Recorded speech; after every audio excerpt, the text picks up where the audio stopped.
नमस्कार मित्रांनो, स्वागत आहे तुमचं आपल्या यूट्यूब चॅनलवरती आणि एका नवीन व्हिडिओमध्ये.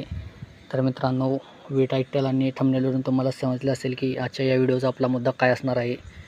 तर बिग बॉसच्या घरातील बाहेर गेलेला सदस्य म्हणजेच वैभव चव्हाण. तर मित्रांनो, वैभव चव्हाण बाहेर गेल्यापासून वैभव चव्हाणचे आपल्याला सोशल मीडियाद्वारे खूप व्हिडिओ पाहायला मिळतात.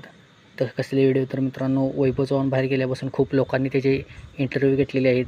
त्या इंटरव्ह्यूमध्ये त्याला एक प्रश्न खूप जास्त विचारला गेला आहे, तो म्हणजे घरातील सदस्यांबद्दल तुला काय वाटतं. तर त्याने सर्व सदस्यांबद्दल सांगितलेलं आहे व निक्कीबद्दल देखील त्याने सांगितलेलं आहे. आणि निक्कीबद्दल तो काय वाक्य बोलला हे आपण या व्हिडिओमध्ये जाणून घेणार आहोत. आणि व्हिडिओ शेवटपर्यंत बघा. व्हिडिओ कसा वाटला आपल्याला कमेंटमध्ये नक्कीच सांगा. आणि चॅनलवर नवीन असाल तर आपल्या चॅनलला नक्कीच सबस्क्राईब करून घ्या. तर चला आपण डायरेक्ट मुद्द्याकडे वळूया.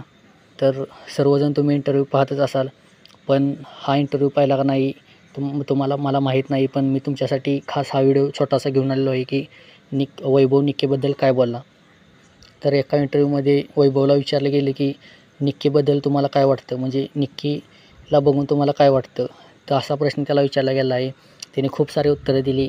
त्याने असं देखील बोललं की बिग बॉसच्या घरात गेल्यापासून माझं निक्कीबद्दल एवढं खास असं नातं जुळलंच नव्हतं. मला पहिल्या दिवसापासूनच ती इरिटेटिंग वाटत होती.